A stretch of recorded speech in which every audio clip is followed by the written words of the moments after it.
estamos hablando de la necesidad y el derecho que las distintas poblaciones que fueron afectadas y también que no fueron afectadas tienen de que su narrativa, su recuerdo, su forma de representarse del pasado violento tenga un lugar en la escena pública y sea entonces reconocida por el Estado, por la sociedad y que forme parte del diálogo político y público en el país. Bueno, la memoria es un fenómeno sumamente amplio y complejo que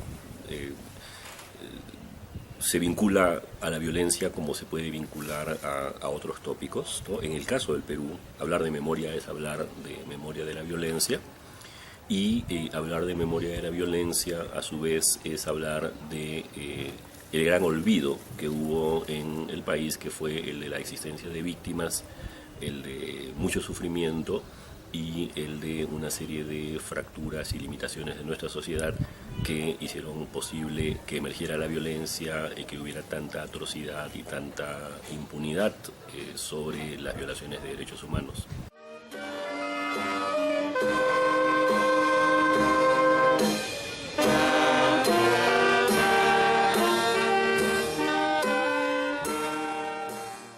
Cuando uno dice memoria, en realidad debería decir memorias, ¿no? Y es que hay distintos sectores, distintos actores que tuvieron distintos papeles y lugares en el conflicto.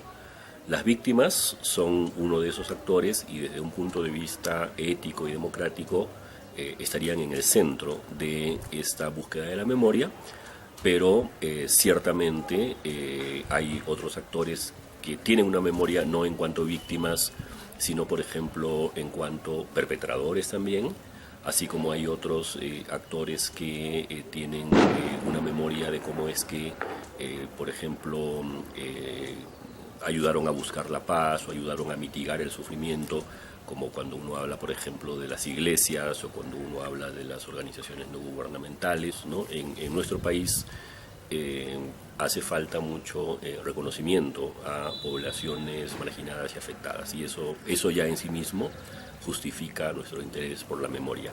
Pero además de eso, uno encuentra que el Estado peruano, sus políticas públicas, no están del todo impregnadas de un sentimiento de búsqueda de la equidad o de un sentimiento de afirmación humanitaria.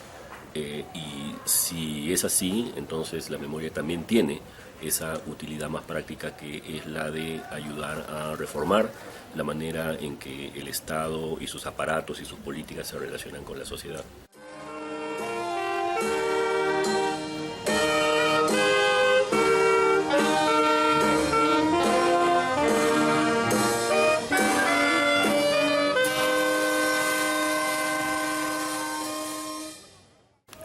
Yo diría que hemos avanzado relativamente, no de una manera satisfactoria, pero sí creo que sería injusto decir que no se ha avanzado nada. Me parece que la presencia de la memoria en el país ha logrado que el Estado tome en los últimos 15 años algunas decisiones relevantes. De hecho, muy tempranamente dio la ley de reparaciones para las víctimas.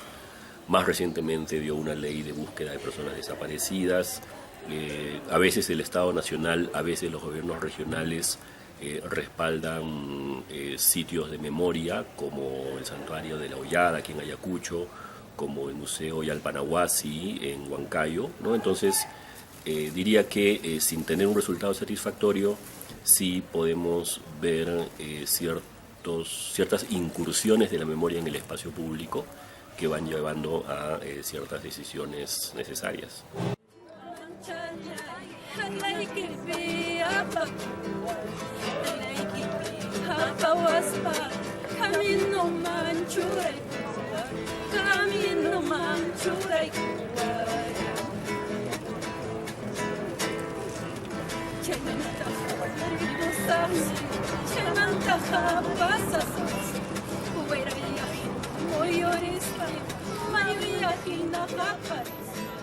Mayo yakin na kapares pa. Sí, falta mucho y hasta me atrevería a decir que hemos experimentado a escala nacional una regresión en los últimos años. Me parece que la memoria y la conciencia de la necesidad de memoria, mejor dicho, había avanzado hasta hace unos años, pero que en los últimos 4 o 5 años se ha producido más bien una especie de regresión, una suerte de emergencia de sectores muy hostiles a la memoria, muy hostiles al discurso de derechos humanos, que además tienen gran fuerza en las instituciones políticas nacionales como el Parlamento, y eso hace que este sea un momento de tensión, ¿no?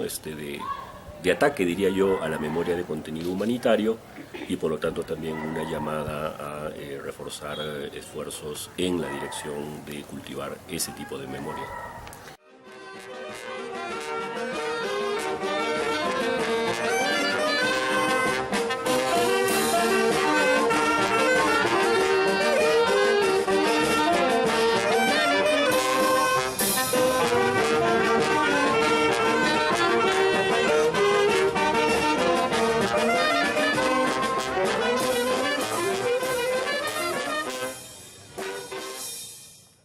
Sí, es un espacio de diálogo respecto a cómo hacer la memoria como una política pública para que se pueda incluir en determinados espacios e instituciones, como es por ejemplo el tema de la escuela, el tema del espacio público en las calles, y realmente es muy necesario porque a partir de este taller que estamos teniendo estamos aperturando nuestra mirada y descentralizando la complejidad de la violencia política para poder comprender a los distintos actores y las distintas memorias, pero siempre con las limitaciones de comprender también los criterios de la humanidad, ¿no?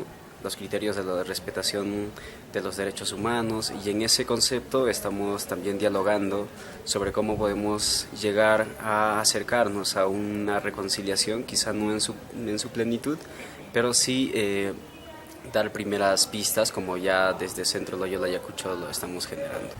Porque uno viene con la concepción de memoria, si bien es cierto, no venimos con un vaso vacío, venimos ya con un poco ya de conocimiento de ciertos temas, ¿no? Pero ahorita lo estamos abordando como una problemática. Y no es tan sencillo como abordar el tema de la víctima, sino de diferentes memorias. Lo que lo vuelve complejo, y también de cierta forma nos da una respuesta de por qué ha demorado tanto tiempo este proceso.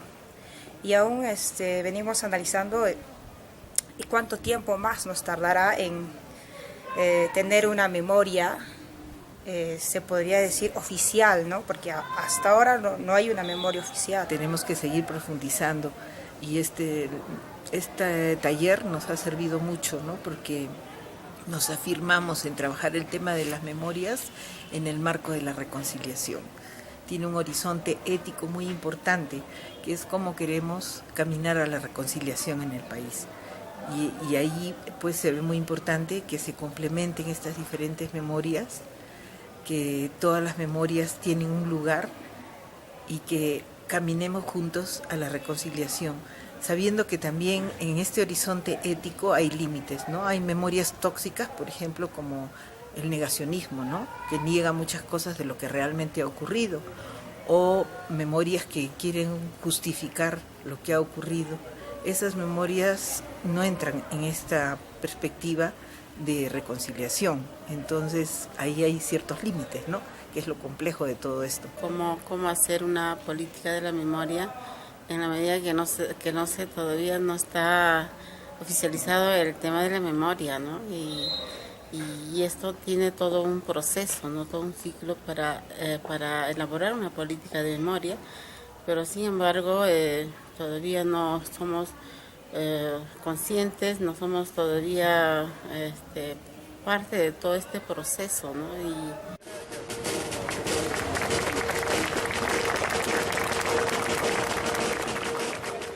Hay un puente muy ancho entre el cultivo de la memoria y el fortalecimiento de nuestra democracia, ¿no? Y tenemos que